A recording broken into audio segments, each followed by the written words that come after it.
Alberta Primetime with Michael Higgins. Welcome to Alberta Primetime. Ahead tonight, our politics panel on separatism sentiments in the wake of this week's by-elections. But first, queuing up the Alberta Next tour.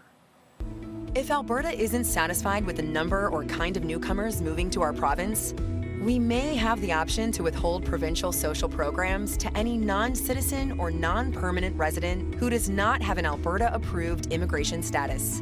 Immigration reform, an Alberta pension plan, and a provincial police service are among the highlighted issues in online surveys accompanying this week's launch of the Alberta Next initiative. Chaired by the Premier, a panel of 15 will hold a series of town halls through the summer, consulting with Albertans on how the province can continue to push back against the policies and actions of the federal government. And joining us now, Adam Legge, President of the Business Council of Alberta and a member of the Premier's Alberta Next panel. Mr. Legge, good to see you, sir. Welcome back.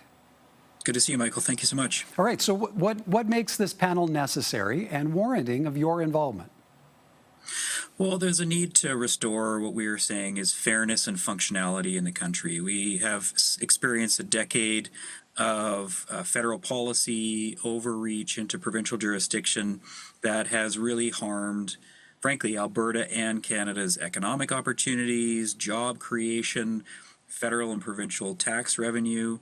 And so what we think is a need to send a signal to Ottawa that many Albertans and Alberta business leaders, including mine, at the council are frustrated. And we can't continue with what we've seen over the past decade. There is a need to fix fair policy, fair regulation, fair jurisdiction and oversight, and restore that. And so this panel, for me, was a chance to participate in a way that listened to Albertans about their frustrations, but in the meantime send a signal to Ottawa that the status quo just is not acceptable. How do you feel this effort will differ from former Premier Jason Kenney's Fair Deal panel of 5 years ago?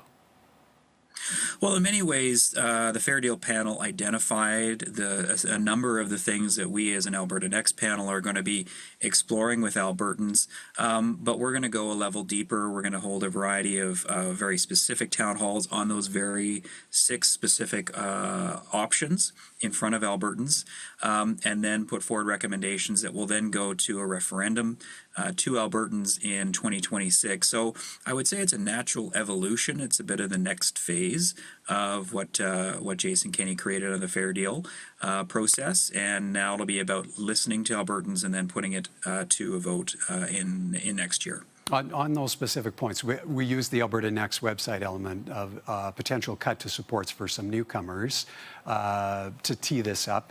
How do suggestions like that sit with you, with the members of your organization? Well, I can tell you one of the things that my members are firmly of the belief of is that the immigration system is not working, particularly as it relates to workforce needs. There are centralized decisions made in Ottawa that don't really reflect the regional needs of the province overall, or even say rural or remote areas. And Ottawa is not sending the dollars to the settlement agencies to support immigration, where so much of it is happening in Alberta. So that's one of their biggest frustrations from an economic standpoint. We'll hear from Albertans in terms of what they think the immigration situation is from their perspective. Do you, though, support the cut of services to select newcomers to the province? Well, Michael, I don't want to presuppose what Albertans are going to tell us through the panel process, and so we're remaining relatively quiet with our views in terms of what we think could be options after the fact, and we'll listen to Albertans and then as a panel discuss and decide what we think will be the best path forward to put in front of Alberta voters in the future.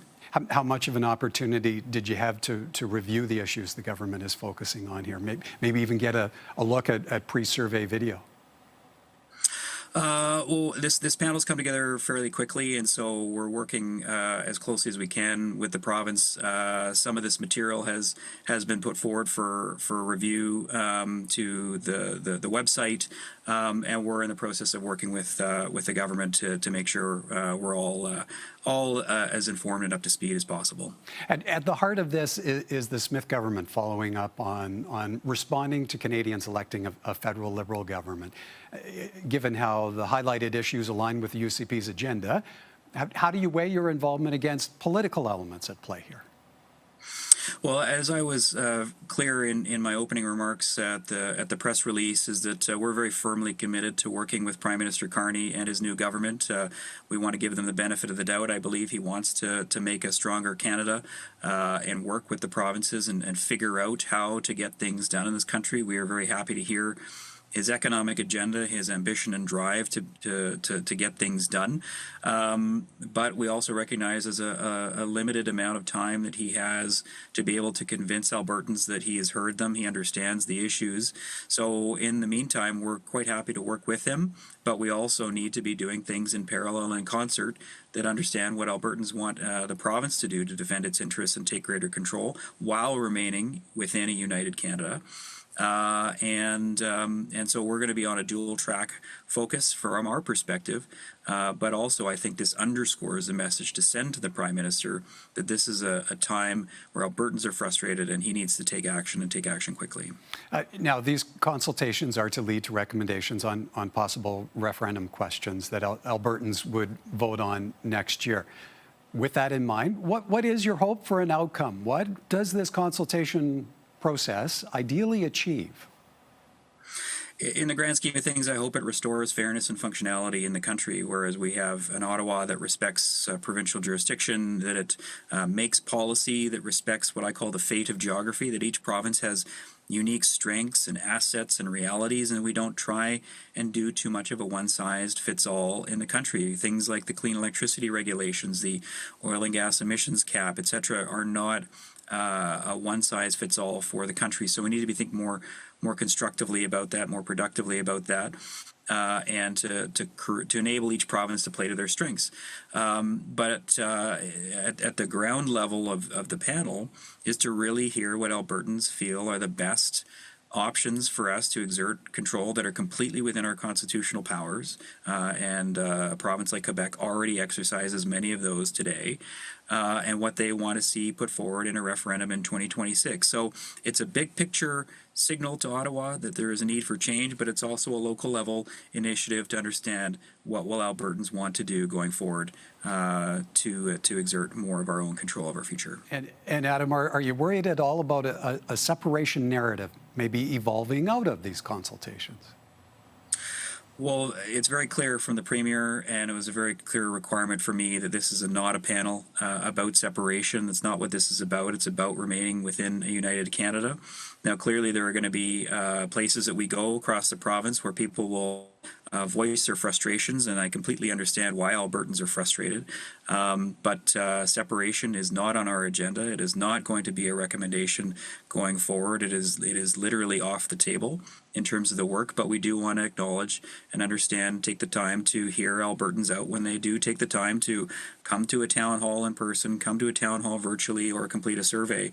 But when we move forward with our recommendations, it will be within a united Canada set of recommendations. All right. We'll have to leave it there. Appreciate having the opportunity to hear from you, Mr. Legge. As always, appreciate your time this evening. Thank you. Thank you, Michael. Adam Legge, President of the Business Council of Alberta and a member of the Premier's Alberta Next panel.